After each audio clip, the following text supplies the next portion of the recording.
19문답. 제가 문을 하면 한번 답을 해보십시오. 사람이 빠진 그 타락한 상태에 속하는 비참함은 무엇입니까?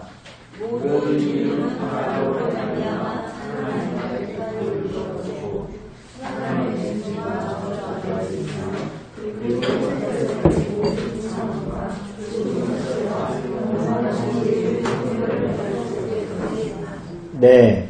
우리가 저기 이제 19문답인데 저 마인드맵에서 보면 요 이제 맨 마지막입니다. 요 포도주색 있잖아요. 요 포도색. 요게 이제 끝나는 것입니다. 그래서 인간의 타락이 이제 끝나는 거고 다음 주부터 우리가 보게 될 것은 인간의 타락에 이어서 여기 파란색 부분으로 나타나는 그리스도 하나님께서 그리스도로 말미암는 은혜 언약을 맺으시는 그래서 그 구속에 어떻게 그것을 구속하시는가 하는 내용들을 보게 됩니다. 근데 우리가 그 전까지 13에서 19문답까지가 인간의 죄에 대한 부분이죠. 그래서 우리가 지난주에 보면 범죄와 타락이 인간을 죄와 비참함으로 몰고 갔습니다. 그래서 18문답에서는 이 죄악이 무엇인가 그리고 19문답 오늘 우리가 보는 19문답에서는 그 비참함 죄가 가지고 온 비참함이 무엇인가 하는 것들을 이제 보게 됩니다. 우리가 18문답을 지난주에 한 거를 좀 생각해 보면 타락으로 말미암는 이 죄악됨이라는 것은 몇 가지로 구성되어 있었습니다. 뭐 크게 보면 원죄와 자범죄라고 볼 수 있는데 이 죄악됨은 아담의 죄책을 가지고 왔습니다. 그죠? 죄에 대한 값을 가지고 왔습니다. 또 뭘 가지고 왔어요? 원래 아담이 가지고 있던 원의의 상실을 가지고 왔지요. 그리고 또 뭘 가지고 왔습니까? 온 전 속성이 어떻게 됐어요? 부패했다 이렇게 얘기했습니다. 그죠? 어느 곳 하나 부패하지 않은 곳이 없다. 그러면 영혼만 부패했을까요? 육체만 부패했을까요? 영혼과 육체가 부패했다. 모든 부분에서 다 부패했다. 이렇게 얘기할 수가 있습니다. 그리고 그와 이어서 실제의 범죄. 그래서 원죄와 자범죄로 이어진다. 원죄와 자범죄로 구성된다. 이게 이제 이 타락으로 말미암는 죄악됨이다라고 봤습니다. 오늘 19문답은 비참함. 하이델베르크 요리문답에서는 이 비참이라는 단어를 땅에서 쫓겨난, 이 땅이 무슨 땅이라고 그랬어요? 에덴에서 쫓겨난 상태가 어떻게 되냐. 그런 내용들을 이제 보게 됩니다. 그래서 이 에덴에서 땅에서 쫓겨난 상태에 대해서 약 3가지 정도로 말합니다. 뭘 잃어버렸고, 무엇에 굴복을 당해야 했으며, 무엇을 감내해야 했는가. 이 3가지입니다. 오늘 오후에 나눌 때 우리 모임 장년부 청장년부 따로 모여서 종이로 나눌 때 1번 문제가 내 인생 중에서 가장 비참했던 시기와 때는 언제입니까? 이런 내용인데 그냥 이건 1번은 거의 그냥 재미로 나누시라고 해놓은 거예요. 근데 어쨌거나 여기서 말하는 비참함은 아담이 범죄로 말미암아 그가 경험하게 되는 비참함은 3가지. 뭘 잃어버렸고 무엇에 굴복을 당해야 했으며 무엇을 감내해야 했는가 이 3가지로 우리가 이제 볼 수가 있습니다. 그럼 뭘 잃어버렸을까요?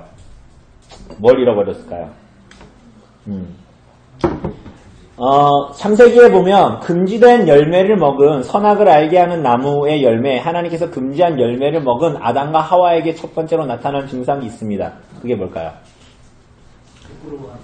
그러니까 그 전에 무슨 일이 벌어요?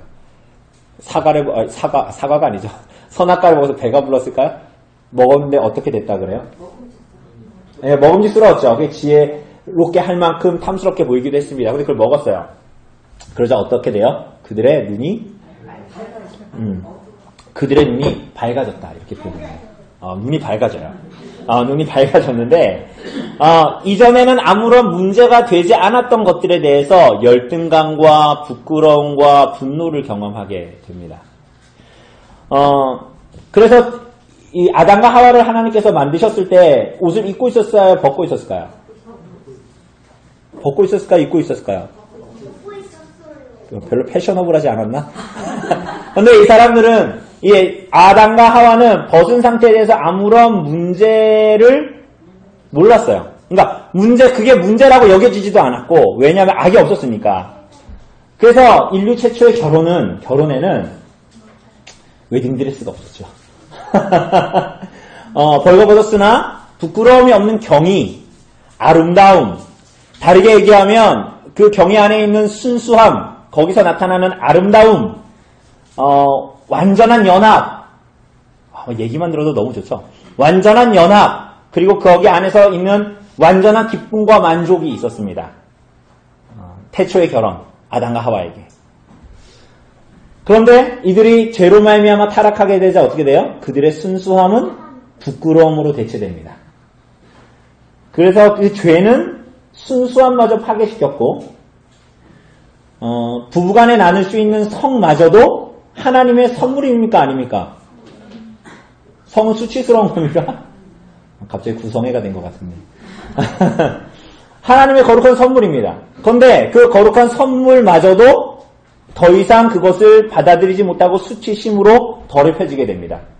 그러니까 범죄와 타락 때문에 이런 일들이 벌어져요. 그래서 이 사람들은 그 부끄러움을 감추기 위해서 어떻게 합니까? 고상한 노력을 합니다. 어떤 노력을 해요? 무슨 나뭇잎? 단풍 나뭇잎 이런 거 말고 무화과 나뭇잎으로 치마를 엮어서 입었죠. 그렇지만 그 치마가 결국 어떻게 돼요? 그게 그들의 수치를 감출 수가 있습니까? 감출 수가 이제 없게 되죠. 그래서 눈이 밝아졌어요. 그 눈이 밝아진 아담과 하와는 부끄러워했습니다.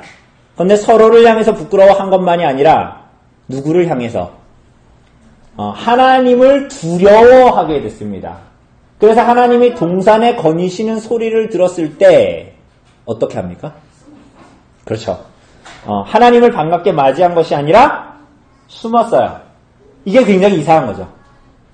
왜요? 이전에는 어떻게 했을까요? 그러니까 하나님이 이전에는 나에게 사랑과 진리의 하나님이었단 말이에요. 그런데 그 하나님이 이제는 어떤 하나님이에요? 두려운 하나님이 된 거야. 그죠? 그럼 뭘 잃었습니까? 뭘 잃은 거예요? 이게 뭘 잃은 겁니까? 이게 생명을 잃은 거야. 그러니까 우리들의 육신이 죽는 것은 2차적인 죽음이에요. 뭐 때문에 죽는 거예요?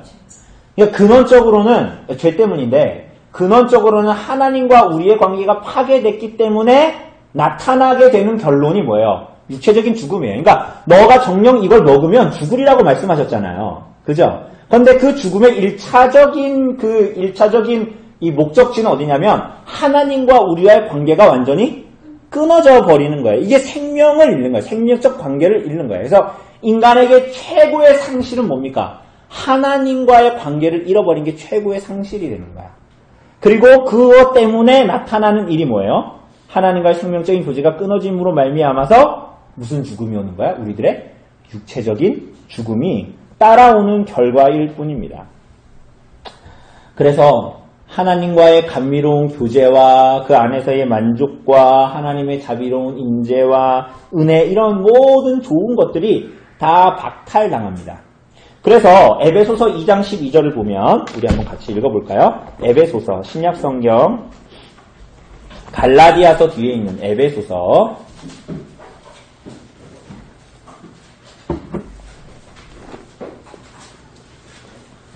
2장 12절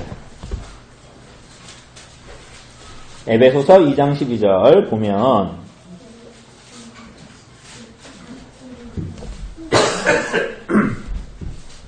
(2장 12절을) 보면 같이 읽어요. 시작. 그때의 너희는 그리스도 밖에 있었고 이스라엘 나라의 밖에 사람이라. 약속의 언약들에 대하여는 외인이요 세상에서 소망이 없고 하나님도 없는 자다. 이렇게 얘기합니다. 이게 우리들의 상태라는 거야. 소망도 없고 하나님을 찾는 자도 없고 그런 자들이죠. 그런데 그 이후에 나오는 13절, 14절은 오늘 오전 설교와 긴밀한 연관이 있는 겁니다. 13절, 14절 같이 읽어볼까요? 시작. 이제는 전에 멀리 있던 너희가 그리스도 예수 안에서 그리스도의 피로 가까워졌느니라. 그는 우리의 화평이신지라. 둘로 하나를 만드사 원수된 것 곧 중간에 막힌 담을 자기 육체로 허시고 이렇게 얘기합니다. 그죠?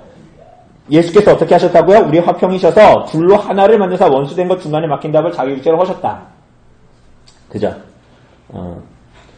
그러니까 우리가 그리스도의 교회를 분리시키는 것은 분열시키고 분쟁하는 것은 뭡니까? 그리스도께서 그리스도의 몸을 허심으로 하나 만든 것을 다시 허물어뜨리고 와해시키는 결과를 갖게 되는 거죠. 그러니까 하나님을 대적하고 그리스도를 대적하는 일이 나타나는 것입니다. 그렇게. 그래서 오늘 고린도전서에서 바울이 분열과 분쟁을 그 고린도 교회의 첫 번째 죄로 지목한 것입니다. 자, 어쨌거나 그래서 모든 좋은 것을 박탈해버린 세상에서는 소망이 없고 그리스도 밖에 있는 사람 존재가 됐다 우리가. 이렇게 하나님과의 교제를 잃어버린 인간들은 하나님의 진노와 저주 아래 있게 됩니다. 하나님과의 교제가 끊어져서 결국은 사람들 서로 간의 관계와 교제도 잃어버리게 되고 서로에서 소외됩니다. 어떻게 소외돼요? 그 소외는 어디에서 가장 잘 나타날까요? 어디에서 가장 잘 나타납니까? 어디에서 가장 잘 나타나요? 부부 사이에서 가장 잘 나타나죠. 아담과 하와가 하나님께서 그들을 한 몸으로 지으셨지만 타락한 이후에 바로 아담이 한 게 뭐예요? 이 선악과를 먹은 건 누구 책임이다? 내 마누라가 그래서 우리 집에서 그냥 내가 여보가 그러라 그랬잖아. 남자들 이런 얘기 많이 하죠. 무책임하게. 저도 그런 말 많이 씁니다. 그리고 하와는 어떻게 돼요? 누구 때문에 그랬다 그래요? 뱀 때문에 뱀이 유혹하고 게임을 한 건 맞죠? 그런데 그 책임은 누구에게 있는 거예요? 하와에게 있음에도 불구하고 자기 책임을 떠넘기는 거예요. 무엇보다도 이 하나님과의 교제가 끊어진 것은 인간과의 교제, 무엇보다도 하나님께서 한 몸으로 만드신 부부 사이의 관계를 깨뜨려버려서 한 몸으로 부르셨는데 어떻게 되는 거예요? 분리가 일어나게 되는 것입니다. 그래서 여자와 남자에게 저주가 주어지죠. 그죠? 어떤 저주가 주어져요? 여자에게는? 조금만 조용히 이해라. 자, 3장 16절에서 여자에게 뭐라 그래요? 내가 내게 임신하는 고통을 크게 더하리니 네가 수고하고 자식을 낳을 것이요 너는 남편을 원하고 남편은 너를 다스린다. 이 뒤에가 중요합니다. 뭐예요? 네가 수고하여 자식을 낳을 뿐만이 아니라 뭐야? 너는 남편을 원하고 남편은 너를 다스린다. 이렇게 얘기합니다. 그 원시복음에 보면 창세기 3장 15절에 보면 여자와 여자의 후손과 뱀과 뱀의 후손이 어떻게 한다 그랬어요? 싸운다 그랬죠? 싸운다 그랬는데 마치 그렇듯이 죄와 저주 때문에 남자와 여자가 서로 싸우게 됩니다. 부부싸움을 할 때 너무 놀라지 마세요. 아니 물론 우리가 싸우라는 얘기가 아니에요. 우리가 막 오늘도 점심 먹는데 막 이렇게 어제 우리 와이프가 나한테 서운하게 했던 거 막 남성분들끼리 서로 얘기하다가 결론을 지었습니다. 제가 집사님 저도 그래요. 우리 남자가 다 똑같으니까 우리 빨리 밥을 먹읍시다. 그랬어요. 결국은 죄와 저주 때문에 남자와 여자는 싸우게 되죠. 왜 싸우게 됩니까? 죄가 하나님이 정하신 조화로운 역할을 자기 뜻을 관철시키려는 싸움으로 변화시키는 것입니다. 그러니까 이전에는 하나님께서 남자와 여자를 주신 고유한 역할들을 감당하고 남자도 비겁하게 여자에게 책임을 돌리지 않고 자기가 책임지고 여자도 남편을 의지하고 그렇게 조화를 이루려고 했단 말이죠. 그런데 무슨 일이 벌어져요? 여자는 남편을 원하는데 남편은 여자의 원함을 들어주지 않고 여자를 다스리려고 한다. 그래서 남편과 여자 사이에 죄로 말미암아 어떤 조화로운 관계를 유지해서 그렇게 하려는 것이 아니라 원함과 다스림의 욕구와 자기 주장과 지배욕이 난무하게 됩니다. 여러분들이 이런 표정을 지으시면 저희 집만 그런 것 같잖아요. 그런데 그런 일들이 이제 벌어지게 된다. 이게 이제 여자에게 주어진 것뿐만이 아니라 남자에게도 어떤 일이 벌어집니다. 어떤 일이 벌어져요? 열심히 노동을 합니다. 그죠? 노동을 하는데 어때요? 우선은 땅이 흘러야 네가 먹고 살 수 있는데 땅은 너에게 뭘 줄 거다? 열매도 주지만 가시덤불과 엉겅퀴를 줄 것이다. 그래서 완전한 것이 불가능하고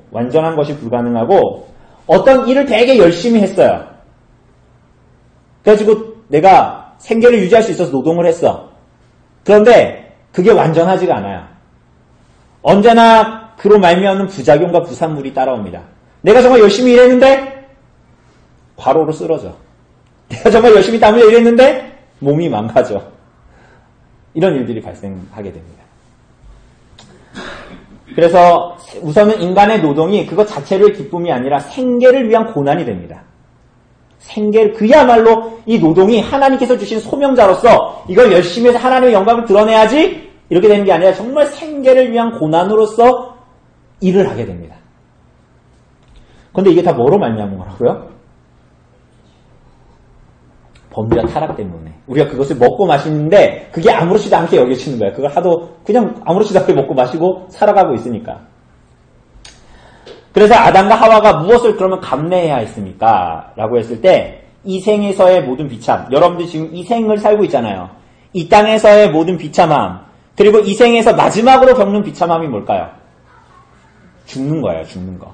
그런데 그걸로 끝나지 않고 죽음 자체와 영원한 지옥의 고통입니다. 이게 인간에게 주어진 비참함입니다. 뭐라고요? 이 생에서의 비참함. 여러분들이 대부분 야 인생이 다 그렇지 하는 거 있잖아요. 그게 사실은 다 자연스러운 게 아니라 인생이 경험하는 비참함이에요. 죄 때문에. 두 번째는 뭐예요? 계속 아프잖아요. 저도 간이 걸려서 막 기침하고 이따가 물 거지만. 두 번째는 그 결론인 죽음. 그리고 죽어서 끝나는 것이 아니라 영원한 지옥의 고통이 남아있다. 그래서 윌리엄 퍼킨스는 제가 종민 형제하고 같이 공부하는 그 기독교 기본 원리 윌리엄 퍼킨스는 뭐라고 얘기하냐면 이 땅에 사는 동안 받게 되는 하나님의 저주, 이 땅에 사는 동안 받게 되는 하나님의 저주, 비참함에 대해서 뭐라고 얘기하냐면 이렇게 말해요.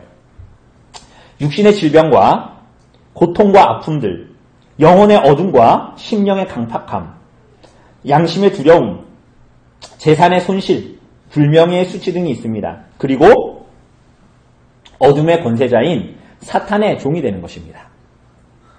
여러분 이 땅에 사는 사람들이 이따가 보겠지만 사탄의 종이 되어서 살아갑니다. 그게 뭐냐? 이따가 볼 겁니다. 그런데 우선은 일반적인 저주로는 뭐냐? 전염병이 도는 것과 기근과 전쟁입니다. 아담과 하와가 에덴에서 쫓겨난 다음에 이제 스스로의 선택에 의해서 살아야 하는데 무슨 일이 벌어졌어요? 제일 먼저 그 첫째 아들 누가 있어요? 가인이 있고 둘째 아벨이 있는데 어떤 일이 벌어집니까? 가인이 동생 아벨을 죽여버렸습니다. 에덴 동산에서 하나님께서 너가 이 선악과를 먹으면 반드시 죽으리라 라는 그 말이 하나님과의 교제가 끊어짐을 의미하지만 사실은 그것이 궁극적으로 이어져서 자신의 죽음 이전에 자기 자식들이 서로를 쳐서 죽이는 일들이 발생했습니다. 그러니까 아담과 하와가 무슨 생각이 들었을까요? 그리고 그 아담과 가인이 아벨을 죽이는 그 사건이 이후에 인류의 역사의 모든 분노와 질투와 시기와 싸움과 전쟁의 씨앗이 배태되어 있는 것이 바로 가인이 아벨을 쳐서 죽이는 것입니다. 더 개인적이고 특수한 그러한 비참함의 모습들은 뭐냐면 육체에 나타나는 모든 종류의 질병, 동산과 부동산의 손실 이렇게도 얘기하는데 이게 뭐냐면 예를 들어서 집을 지었는데 내가 거기에 못 살게 돼요. 그리고 내가 포도원을 열심히 가꿨는데 무슨 홍수든 가뭄이든 무슨 일이든 벌어지든 간에 내가 포도원을 열심히 가꿨는데 그걸 먹지 못해. 땀을 흘렸는데 얻지를 못해. 이런 것들이에요. 이게 다 자연스럽지 않은 거라는 거예요. 이게 다 우리가 이 땅에서 살아가는 비참함, 인생이 인간마다 세공지마다 이런 게 아니라 이게 다 하나님께서 이 땅에 죄로 말미암아 주신 비참함이라는 거예요. 그리고 관계가 깨어지고.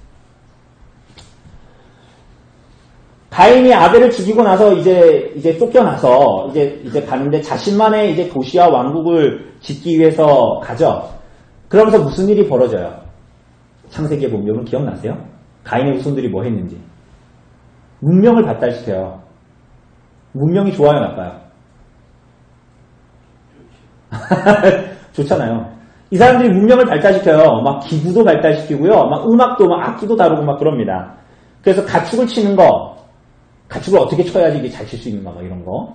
수금과 푼소, 트와이스의 노래가 어떤 후크가 있고 막 예를 들면 그렇다는 거예요. 그런 것들. 부리와 새로 여러 기구를 만들었어요. 엄청나게 문명이 발달했습니다. 지금 문명이 발달했죠? 근데 거기서 하나님의 사랑과 진리를 찾을 수 있습니까? 그와 비슷한 것입니다. 가인이 나가서 많은 문명을 발달을 시켰는데 그 후손들이 거기에 뭔가를 되게 와 박수치고 되게 환호를 할 만한 것들이 그 안에 있는데 거기에는 하나님에 대한 사랑과 진리는 찾을 수가 없어요. 이거 쉽게 얘기하면 이런 겁니다. 기술이 발전해서 여러분 달에 갈 수 있습니까 없습니까? 문명이 발달해서 달에 간단 말이에요. 우주에 간단 말이죠. 그런데 거기에는 에덴을 찾을 수가 없어요. 우주선을 타고 우주 밖으로 나가는데 기술이 아무리 발전해도 하나님과 함께 거했던 우리들의 고향은 찾을 수가 없어요. 의학이 막 발달해. 의학이 막 발달하는데 막 유전자가 막 조직이 어떻게 돼 있고 막 이게 뭐 어떻게 구성이 어떻게 돼 있고 막 이런 얘기를 막 해. 근데 그 유전자의 어디를 건드려도 에덴 동산에서 타락하기 이전에 아담과 같은 능력은 우리들에게 더 이상 없어요. 그러니까 어떤 문명과 어떤 무엇을 발전을 시켜도 우리는 아담이 가졌던 모든 것들을 다 잃어버리는 거야. 하나님의 진리와 사랑에 속한 것들은 누구도 찾아볼 수가 없는 거죠.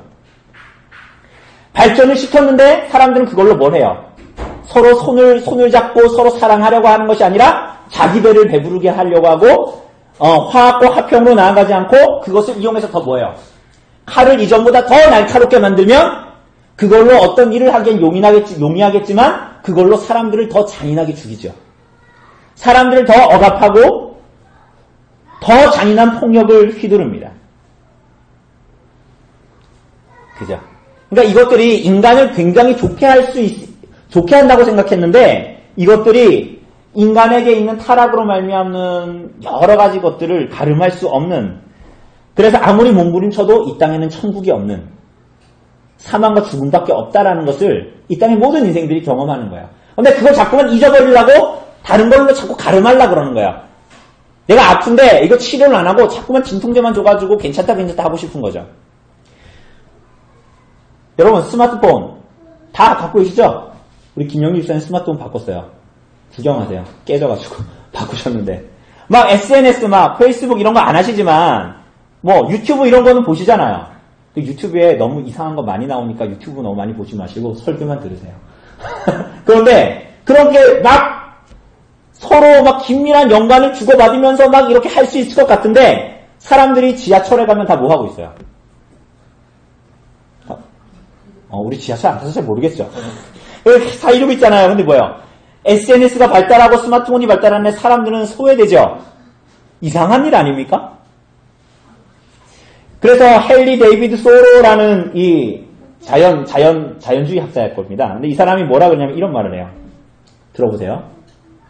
발명품이란 대개 우리 주위를 산만하게 하는 예쁘장한 장난감에 지나지 않는다. 목적은 개선하지 않고 방법만 개선하려 들기 때문이다. 그러니까 우리가 이 땅에서 경험하는 많은 것들, 그게 문명이든 그게 하여튼 무엇이든 간에 인간이 만드는 모든 문명과 그 발달은 결국은 그 목적은 개선되지 않은 그냥 예쁘장한 장난감을 줘서 하루 이틀 만족시키려는 그런 것에 불과하다는 거예요. 인간이 만드는 모든 것들이. 뿐만이 아닙니다. 인간은 이런 비참함만을 경험하는 게 아니라 더 궁극적으로는 타락한 인류는 마귀의 속박을 받으면서 살아갑니다. 마귀의 속박. 여기 한번 볼까요? 디모데후서 2장 26절 잠깐 보죠. 디모데후서 2장 26절.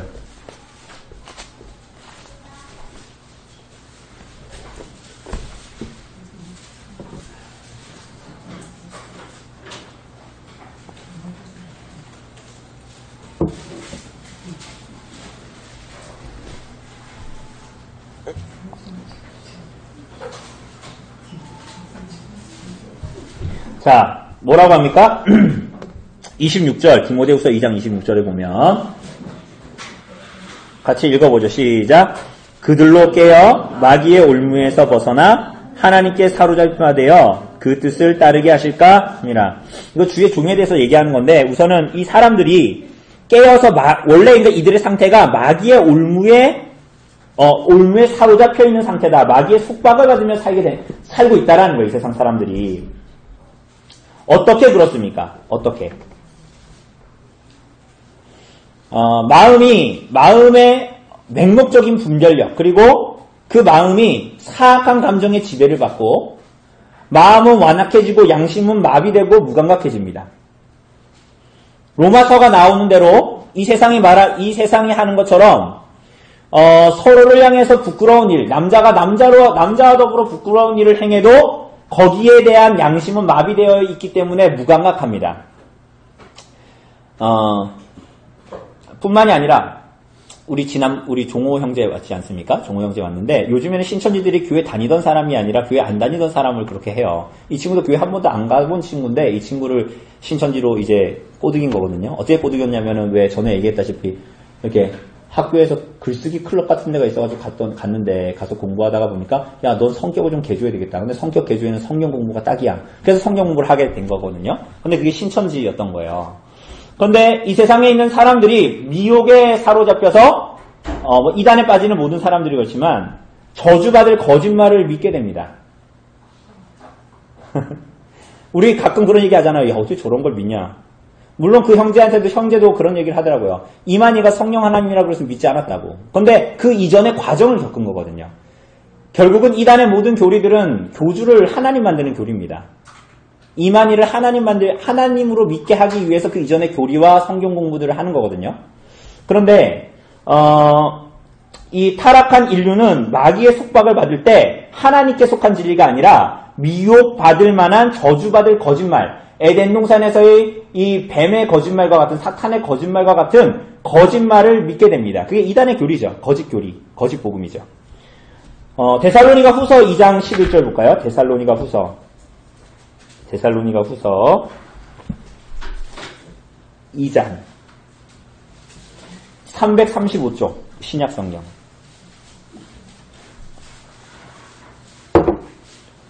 신약성경 335쪽에 있는 데살로니가 후서 2장 11절 12절 같이 읽어볼까요?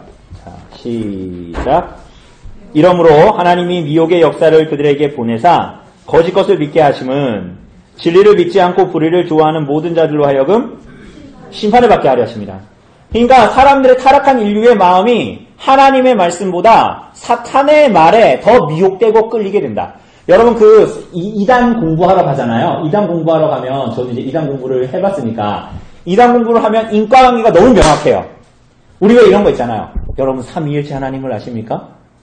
삼위일체 하나님을 이해하려는 것은 어거스틴이 말한 대로 저 바닷물에 한 국자로 바닷물을 떠놓고 그 바닷물을 보면서 삼위일체 하나님을 바닷물을 이해하려는 것과 똑같은 것입니다. 어때요? 이게 인과관계가 확실해요? 확실하지 않아요? 이게 뭔지 영어로 했나요? 하나님의 작전과 섭리 막 이런 걸 딱 보면 막 정말 아구가 딱딱 맞으면서 뭔가 탁 하면서 쫙 펼쳐지나요? 근데 이단들은 인과관계가 너무 명확해요. 확실해요. 아구가 안 맞는 게 없어. 그래서 신천지가 하는 게 뭐예요? 비유풀이, 짝풀이. 성경에 묻다 짝이 있다. 뭐 이렇게 얘기하고. 그 짝은 사실은 우리가 나중에 성경 공부에 동물의 짝이거든요. 그게 말씀의 짝을 말하는 게 아닙니다. 근데 어쨌거나 사람들은 그런 거짓말을 믿게 되는 거야. 왜? 인과관계가 되게 확실하고 내 지식에 그게 딱딱 맞아 보이니까. 그런데 그게 다 마귀의 속박입니다. 그리고 마음에는 고통, 심령의 공포, 두려움, 미래의 진노에 대한 염려와 절망이 있죠. 근데 그런 걸 자꾸만 가름하고 없애버리려 하고 묻어지게 하려고 하는 것입니다. 그러니까 도저히 이런 인간 안에서는 어떤 도움도 구원도 우리가 바랄 수가 없겠죠. 그렇죠? 나중에 하나님께서 아벨이 죽고 나서 누구를 주십니까? 셋째를 주시잖아요. 그게 누구예요? 예? 셋째를 주시잖아요. 누구 줘요? 셋이죠. 셋을 주시잖아요. 그런데 셋의 후손을 통해서 하나님께서 하나님의 일을 하려고 하시는데 그래서 셋이 에노스를 낳았고 그 에노스의 때에 그때야 여호와의 이름을 불렀다 이렇게 얘기하죠. 여호와의 이름을 불렀다라는 게 뭐야? 자신들에게 아무 소망이 없음을 알고 하나님께 자비와 긍휼의 하나님을 여호와를 불렀다 이런 말이에요. 그런데 그 이후에 그래서 그들에게 무언가 소망이 있었습니까? 그렇지 않았죠. 셋의 후손들도 결국은 하나님의 진리를 떠나서 가인의 후손과 다를 바가 없게 됩니다. 그래서 무슨 일이 벌어져요? 하나님께서 어떻게 하십니까? 누구만 남겨두고 다 싹 쓸어버려요. 노아와 노아의 가족들만 남겨두고 다 쓸어버리죠. 그죠? 그리고 나와서 8 식구로 이루어진 하나님께서 구원의 방주로 살리신 그들로 말미암아 인류가 나타나는데 그들은 어땠습니까? 그들로 말미암아 그래서 세상이 다시 좋아졌습니까? 아닙니다. 우리가 뭐 함의 사건, 포도주에 취한 노아, 뭐 그 사건을 보면서도 우리가 알 수 있듯이 그 이후에 그 노아의 아들들 온 인류는 다 뭐예요? 다 뭘 해요? 바벨을 쌓잖아요. 그래서 어떻게? 우리가 이제 흩어짐을 면하자라고 합니다. 그래서 그들의 모든 인류, 첫 부모가 아담과 하와가 그러했듯이 스스로 자기 소견에 옳은 대로 삶을 살고 하나님의 이름 대신 자신들의 이름을 내려고 바벨탑을 쌓죠. 그러니까 하나님께서 어떻게 하십니까? 그들의 모든 언어를 흩어버리시지요. 그래서 우리가 이 생에서 경험하는 것들, 이런 비참함들이 있고 아무리 찾아도 우리들 안에서는 답과 소망을 찾을 수가 없어요. 그래서 이 땅에서 마지막으로 경험하는 것들이 뭡니까? 이 땅에서 우리가 경험하는 비참함, 마지막으로 영혼과 육체가 분리되는 죽음입니다. 죽음. 그죠? 죽음은 자연스럽지가 않은 것입니다. 우리가 가끔 세상 사람들 이런 얘기 하잖아요. 이렇게 살다가 뭐 죽으면 뭐 그냥 죽는 거지 뭐. 그러니까 그들은 그야말로 무지하고 무식해서 그런 얘기를 하는 거야. 어두움에 갇혀있기 때문에. 사탄의 결박 가운데 갇혀져 있기 때문에 그렇게 얘기를 하는 거예요. 자기 인생을 그렇게 생각하고 자기 생명에 대해서 하나님과 연해서 생각을 하지 못하는 무지 가운데 있는 것입니다. 정말로 그들의 말대로 죽으면 끝난다면 차라리 좋겠습니다. 그러나 그렇지가 않죠. 하나님은 인간을 자신을 닮은 존재로, 영혼을 사모하는 존재로 만드셨습니다.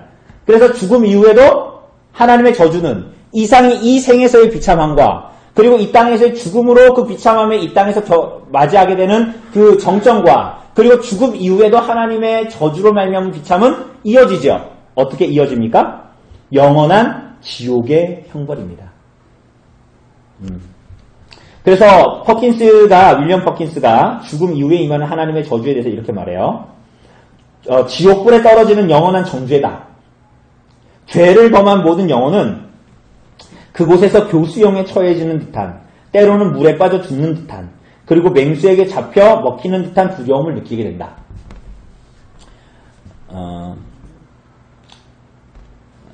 교수형에 처해지는 듯하대요. 그러니까 이거는 우리 보고 알아들으라고 표현하는 것입니다. 그죠? 여러분 교수형 죽음 앞에 서면 여러분 기분이 어떨 것 같아요? 그런 적이 별로 없죠. 우리가 거의. 사형대 앞에 섰을 때 여러분 기분이 어떨 것 같아요?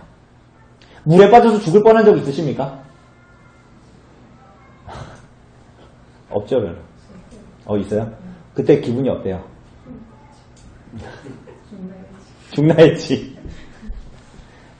동물의 왕국에서 사자가 으그적 이렇게 그 먹이를 씹어 먹을 때 그 눈빛을 보셨죠? 그게 계속 되는 거예요. 그러니까 이 윌리엄 퍼킨스가 표현하고자 하는 것은 그 지옥의 영원한 지옥의 두려움이 뭔가를 표현한 겁니다. 그러니까 우리는 만약에 예를 들면 사자에게 잡혀먹으면 사자가 내 다리를 으적으적 씹어먹기 시작하면 처음엔 공포스럽고 무섭다가도 피를 흘리고 그러다가 보면 졸다고 쓰러지고 의식을 잃고 그냥 사자는 내 몸을 먹겠죠? 공포가 있을까요? 없을까요? 그땐 있지만 사라지겠죠? 그런데 어떻게 하는 거예요? 사자가 내 다리를 으적으적 씹어먹고 날 째려보면서 으적으적 씹어먹는데 그 공포가 계속 되는 거예요. 끝나지 않는. 그래서 지옥에 대해서 표현할 때 뭐라 그럽니까? 두 가지의 이미지 언어로 표현하죠. 지옥을 표현할 때 뭘로 표현해요? 첫 번째로. 우리 기독교 막 이렇게 식민지 그런 영화 같은 데 보면 그림 같은 거 지옥을 표현할 때 흑인들한테 막 이렇게 표현할 때 이렇게 보면 그림 같은 거 가끔 있으면은 막 흑인들이 막 이러고 있잖아요. 거긴 백인이 없죠. 흑인들이 막 이러고 있는데 거기에 다 뭐가 있어요? 주변에. 그 그림 주변에. 흑인들이 막 그림이라니 그림이. 막 고통스러워해. 근데 그 주변에 그 그림 안에 보면은 뭐 때문에 고통스러워하고 있어요? 뭐 때문에 고통스러워요? 귀신 때문에? 불. 불에 막 고통스러워 하잖아요. 거기 실제로 불이 있다라는 게 아니죠. 우리가 이 땅에서 경험하는 최고의 고통이 뭐예요? 화형, 불에 들어가는 것이잖아요. 우리가 이 땅에서 경험할 수 있는 최고의 고통이 뭐냐라고 얘기했을 때 그걸 불이라고 표현한 거예요. 불뿐만이 아니죠. 또 뭐가 있어요? 어둠이라고 표현합니다. 어둠 가운데 쫓겨나서 어둠 가운데 슬피 울며 이를감이 있으리라. 뭐예요? 영혼과 육체의 고통이 오는데 영혼은 온갖 어두운 가운데에 하나님의 일반 계시에서 완전히 벗어난 그 공포를 경험하게 됩니다. 영원히. 그 육체는 어때요? 불에 던져지는 듯한, 맹수가 삼켜 나를 집어먹는 듯한, 교수형대 앞에 서 있는 듯한, 물에 빠져 죽는 듯한 두려움을 경험하고 고통을 경험하게 됩니다. 그래서 지옥의 형벌은 그의 영혼과 육체 모두에게 임합니다. 그런데 언제까지 임한다고요? 그렇죠.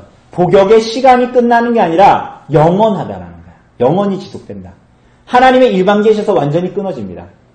여러분, 우리가 이 땅을 살아갈 때 하나님 안 믿는 사람들도 때로는 기쁨, 즐거움, 감격, 소망, 이런 걸 느끼죠? 그죠? 근데 그게 왜 어떻게 가능해요? 하나님께서 우리들에게 일반 은총을 우리에게 부어주시기 때문에 그것을 누리는 게 가능해요. 내가 전에도 얘기했잖아요. 제가 믿는 사람이고 이 사람이 안 믿는 사람인데 비가 오면 제가 믿는 사람 밭에만 비가 옵니까? 다 오죠. 안 믿는 사람 밭에도 비가 오죠. 저만 추수해요? 이 사람도 추수하죠. 이 모든 것들이 하나님의 일반 은총이에요. 우리가 다 믿는 자들 안 믿는 자들 이 땅에선 그걸 다 경험하잖아요. 근데 그게 어떻게 되는 거예요? 완전히 이제는 차단되는. 신천지는 뭐라 그럴까요? 이런 면에 대해서. 하나님을 안 믿고 죽은 사람도 세컨 찬스가 있다.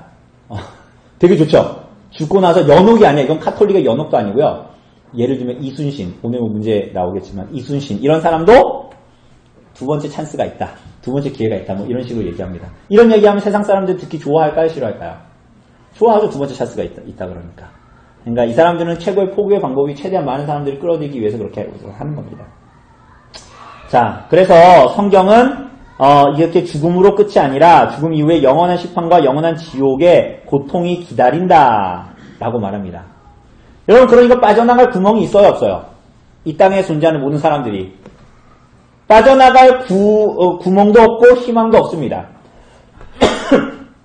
그래서 윌리엄 퍼킨스가 인간을 아는 지식에서 그리스도를 아는 지식으로 넘어갈 때 이런 얘기를 해요.